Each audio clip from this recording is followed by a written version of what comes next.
పిలిచామంటే, సర్ప్ ద్వారా మనం ఎప్పుడు సర్కులర్స్ ఇస్తున్నాము అండ్ ఒక్క నిమిషం, సర్ప్ ద్వారా మనం ఎప్పుడు ఏదో సర్కులర్స్ ఇస్తూ ఉంటున్నాము. కాగితం మాత్రం వస్తుంది, వాట్సాప్ మెసేజెస్ వస్తున్నాయి. కానీ మన 25 years కంప్లీషన్ తర్వాత మనం ఏ దారిలో వెళ్ళాలి, ఆ దారి అన్నది మనం మంచిగా నిర్ధారించుకుంటే మన అందరికీ క్లారిటీ ఉంటుంది. ఇప్పుడు మీరందరూ 25 years ఎక్స్పీరియన్స్తో పనిచేస్తున్నారు. నా ఒక కోరిక ఏంటంటే ఆ పూర్వ వైభవాన్ని తిరిగి తీసుకొని రావాలి.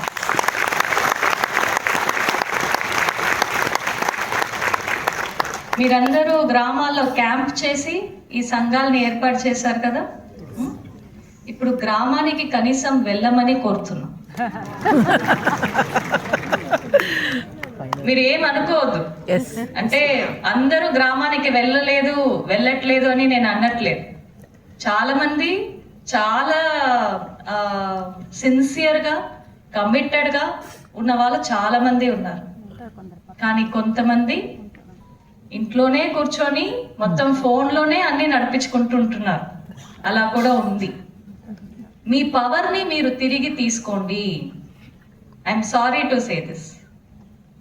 ఒక మండల్ మీ రాజ్యం, ఆ రాజ్యంలో మీరు రాజు రాణి. కానీ రాజు రాణి అక్కడ తిరగలేదంటే ఏమవుతుంది? వేరే వాళ్ళు కబ్జా చేసుకుంటారు. ఎవరు కబ్జా చేసుకున్నారు?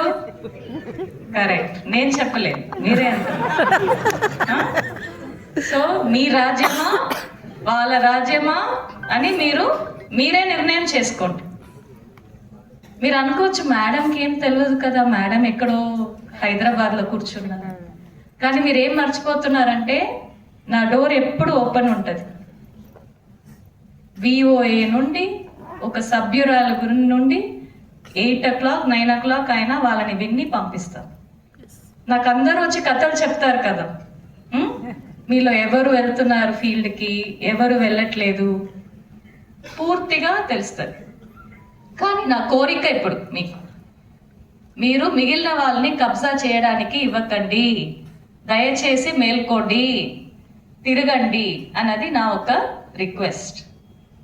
ఇప్పుడు ఎవరో నాకు చిట్టీలో రాస్తూ ఉంటారు, దాంట్లో మేడం మేము 21,000 కోట్ల రూపాయలు పంచిపెట్టాము, ఇంకా మమ్మల్ని ఎందుకు మేడం ఫీల్డ్కి వెళ్ళమంటున్నారు, మేము వాళ్ళ ఫీల్డ్కి వెళ్ళకుండానే 21,000 కోట్ల రూపాయలు పంచిపెట్టేశాం కదా, మాకు అటెండెన్స్ వద్దు ఏమొద్దు అని అన్నవాళ్ళు ఒక గ్యాంగ్ తిరుగుతుంది. ఆ గ్యాంగ్ని నేను తర్వాత కలుస్తా. కానీ ఈ 21,000 కోట్ల రూపాయలు మీరు చూస్తే ఇప్పుడు బ్యాంక్ లింకేజ్ డైరెక్టర్ చెప్తారు, 80,000 గ్రూపులకి బ్యాంక్ లింకేజ్ లేదు. మనమే ఉన్నాం కదా. సో ఇంటి పెద్దలు ఇక్కడ కూర్చున్నారు, మీరందరూ కూర్చున్నారు. 80,000 సంఘాలకి బ్యాంక్ లింకేజ్ లేదు. 80,000 సంఘాలైతే ఎంతమంది సభ్యురాలు? 8 లక్షల మందికి మీరు బ్యాంక్ లింకేజ్ ఇవ్వట్లేదు. నేను చెప్పట్లేదు, ఇది బ్యాంక్ లింకేజ్ డేటా చెప్తుంది. ఇప్పుడు మేడం మీకు తెలియదు, అన్ని తప్పు లెక్కలు అందరు ఇస్తున్నారు మేడం, మా దగ్గర అయితే అన్ని సంఘాలకి బ్యాంక్ లింకేజ్ వెళ్తుంది అని మీరు చెప్పవచ్చు. కానీ బ్యాంకులో వేస్తున్నవాడు ఆకాశంలో డబ్బు పంపిణీ చేయట్లేదు కదా, మొత్తం బ్యాంక్ అకౌంట్లో వచ్చే పడుతుంది కదా. ఇది మా దగ్గర ఉన్న డేటా. సో మీరందరూ ఎందుకు సంఘాలు ఫామ్ చేశారు? బయట వాళ్ళకి చక్రవడ్డీలో అప్పు వస్తుంది, వాళ్ళు పేదరికంలో ఇబ్బంది పడుతున్నారు, అందువల్ల మన సంఘాలు చేరితే వాళ్ళకి కనీసం ₹1 వడ్డీకైనా వస్తుంది అని మనం మెయిన్గా సంఘం ఫామ్ చేసాం. సో ఇప్పుడు 80,000 సంఘాలకి వెళ్ళట్లేదంటే మనం ఏం చెప్పాలి? అన్ని ఆటో పైలట్ మోడ్లో ఉంది. ఎంసీపీ జస్ట్ అక్కడ డైరెక్ట్గా వెళ్ళి చేరుతుంది, తర్వాత డబ్బు వచ్చి పడుతుంది. ఎవరికి వస్తుంది ఎవరికి రావట్లేదు మనకేం తెలియదు. సో మళ్ళీ తిరగండి. This is my request. మీరందరికీ కూడా 4,000 మందిని కదిలించాం కదా, మిమ్మల్ని వీలున్న దాకా మీ ఓన్ మీ ఓన్ డిస్ట్రిక్ట్కి పంపించాం. అవునా కదా? అంటే ఇప్పుడు డిస్ట్రిక్ట్కే 4-5 అయిపోయినాయి. అవునా కదా? ముందు మీరందరూ ఉమ్మడి ఆదిలాబాద్, ఉమ్మడి వరంగల్, ఉమ్మడి నల్గొండలో ఎక్కడో చేరుకున్నారు. ఇప్పుడు అదే 4-5 ముక్కలుగా అయిపోయినాయి. కానీ వీలున్న దాకా మీ సొంత జిల్లాలో, చిన్న జిల్లాలో ఇవ్వడం జరిగింది. దాంట్లో కూడా ఏం చేశాము, మీ నేటివ్ క్లస్టర్ తప్పితే, మీ వర్కింగ్ క్లస్టర్ తప్పితే వేరే ఏ క్లస్టర్ అయినా తీసుకోండి అనడం జరిగింది. ఇంత విసులుబాటు కల్పించిన తర్వాత మీ ఆర్గనైజేషన్కి ఒక తల్లిగా నేను అడగకూడదా, మీరు ఫీల్డ్కి వెళ్ళాలండి? వెళ్తారా? ఎస్. మళ్ళీ మీ పవర్ని తిరిగి తీసుకోండి, అంతే అంటున్నా, వేరేం లేదు. నాకు మా ఫీల్డ్ ఆఫీసర్స్ వెళ్తారు కదా, అప్పుడు వెళ్ళినప్పుడు పేరేమి నేను తీసుకోలేదు. 2 లేడీస్ మా హెడ్ క్వార్టర్స్ నుంచి వెళ్ళారు ఫీల్డ్ విజిట్కి, పిఎంస్ డిపిఎంస్. అప్పుడు ఒక ఏపీఎం వచ్చి, మేడం ఎంపీడీఓ అర్జెంటుగా పిలుస్తున్నారు మేడం, నేను వెళ్ళి రావాలి, ప్లీజ్ నన్ను ఆ మీటింగ్కి అటెండ్ చేయడానికి వదలండి. సరే అబ్బా నువ్వు వెళ్ళిరా, ఏదో ఇబ్బంది ఉందేమో. సరే వెళ్ళిపోయాడు. ఒక 2 అవర్స్ తర్వాత కనపడలేదు. ఫోన్ చేస్తే వైఫ్ ఫోన్ ఎత్తుతుంది అనమాట, మా సారు స్నానం చేస్తున్నారు, తర్వాత ఫోన్ చేయండి అని. బాగుందా? So you please do not give me such instances. Please go to the field. Okay? So ఇప్పుడు మనం సార్ ఏదేదో 4-5 పాయింట్స్ చెప్పారు. దాంట్లో కొన్ని ప్రయారిటీ ఐటమ్స్ ఐబీలో మీరు మనసులో పెట్టుకోవాలి. తిరిగి వెళ్ళినప్పుడు దాన్ని యాక్షన్ తీసుకోవాలి.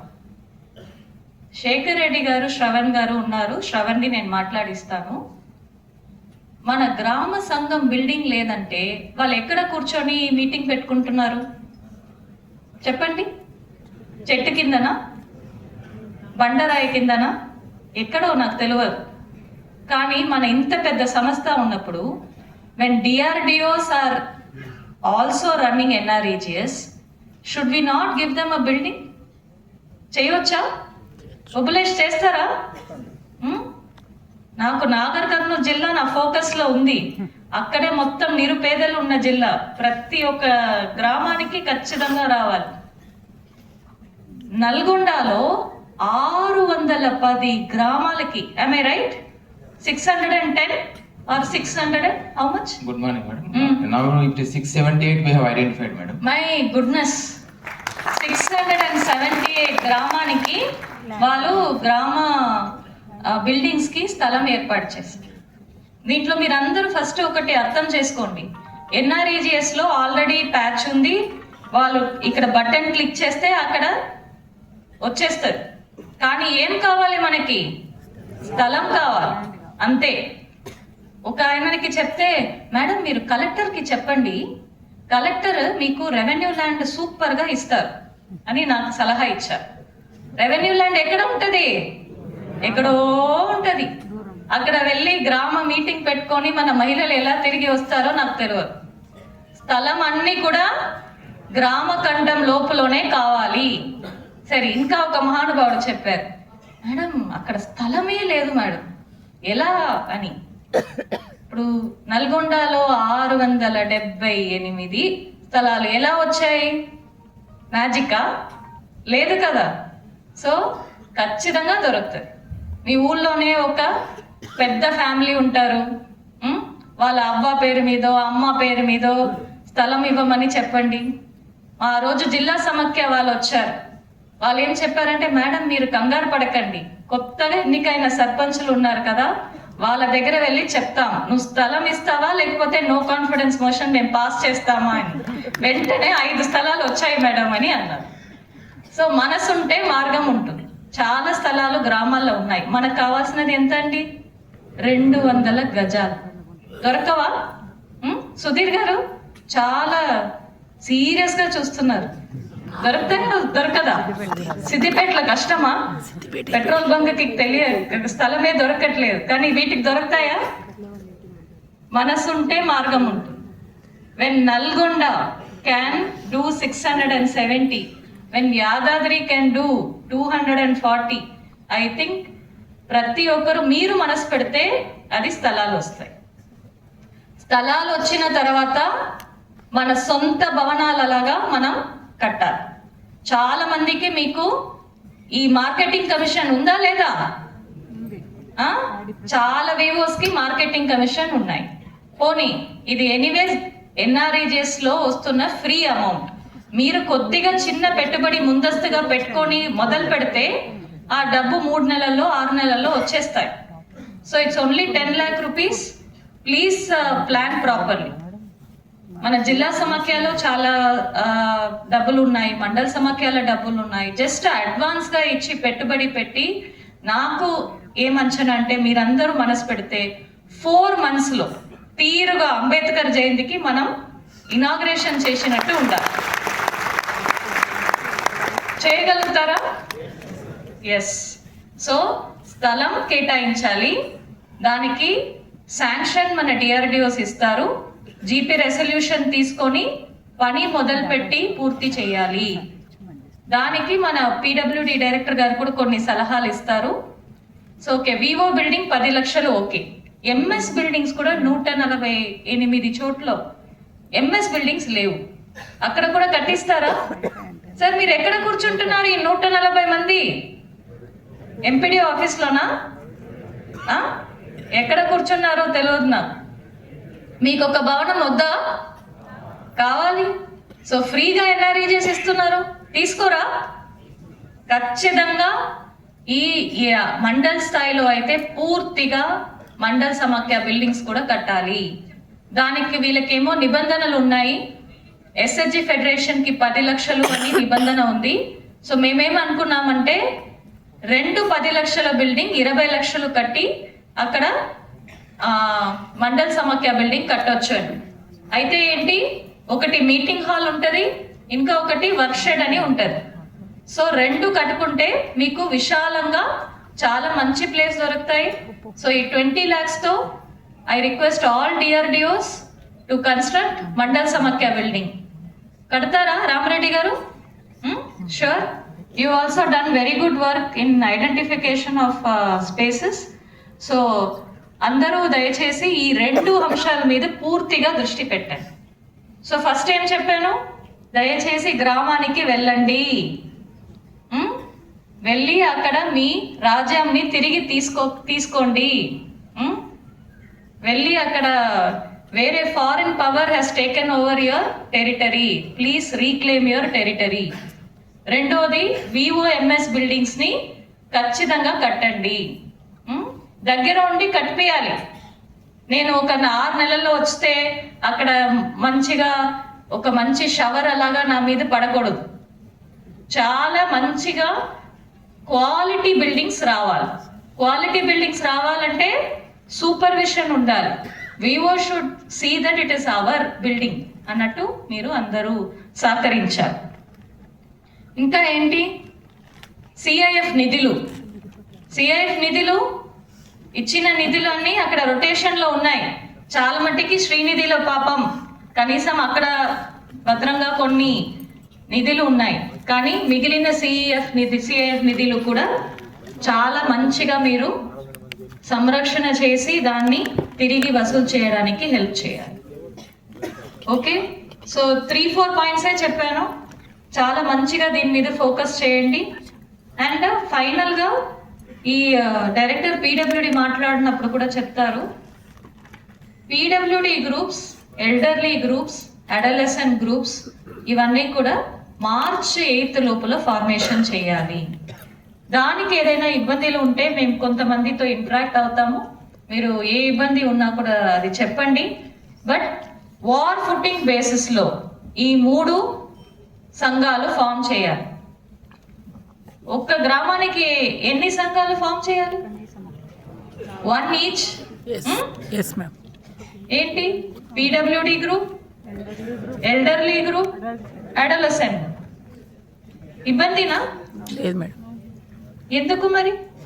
మనం పిలిపించి 1 సంవత్సరం అయింది, సో ఇంకా నేను ఆగలేను. మార్చ్ 8 లోపల ప్రతి మండలంలో ఈ గ్రూప్స్ ఫామ్ కావాలి. ఫామ్ చేయకపోతే ఏం చేయాలి సార్? మీరే ఒక సలహా ఇవ్వండి. ఏ ఏపీఎంస్ వాళ్ళ మీ దగ్గర ఎన్ని గ్రామాలు ఉంటాయి? 20, 30, 40, యావరేజ్ 25, 25, కొన్ని 30 సంఘాలు ఫామ్ చేయరాదా? మీరు 1000 సంఘాలు ఫామ్ చేసిన వ్యక్తులు ఇప్పుడు వచ్చి మిమ్మల్ని 30 సంఘాలు ఫామ్ చేయమంటే చేయరా? చేస్తారా మేడమ్స్? చేస్తారా? ఓకే. సో దయచేసి ఈ మార్చ్ 8 లోపల every mandal, every Vivo should have minimum ఆ పీడబ్ల్యూడి గ్రూప్, ఎల్డర్లీ గ్రూప్, తర్వాత అడోలసెంట్ గ్రూప్ ఫామ్ చేయమని చెప్తున్నాం. దానికి తర్వాత వేరే సలహాలు ఇస్తాం. కానీ ఫామ్ చేయడానికి మార్చ్ 8 మంచి టార్గెటా? 2 నెలల్లో చేస్తారా? చేయండి. నేనైతే ఆల్రెడీ 15 రోజుల్లో చేసి పడేస్తాను. మీకు సిసిస్ ఉన్నారు, విఓఎస్ ఉన్నారు, వేరే వాళ్ళకి వేరే ఏం పని ఈ గ్రూప్ ఫామ్ చేయకుండా? సో చేయండి. ఇంకా ముందు ముందు వెళ్తూ వేరే మంచి మంచి విషయాలు మాట్లాడుకుంటాము. ఇప్పుడు వసంత సేన, మీరు విజిఎఫ్ విఆర్ఎఫ్ గురించి చెప్తారా? చెప్పండి. And next Kalpana and Jayaram, మీరిద్దరూ వాళ్ళకి base line survey and poorest of the poor identification. మన సంస్థ పేరేంటండి? పేదరికంని చెయ్యాలా? చెయ్యాలి. సో దాని గురించి జయరామ్ గారు మాట్లాడతారు. విజిఎఫ్ విఆర్ఎఫ్ గురించి మంచిగా చెప్పు.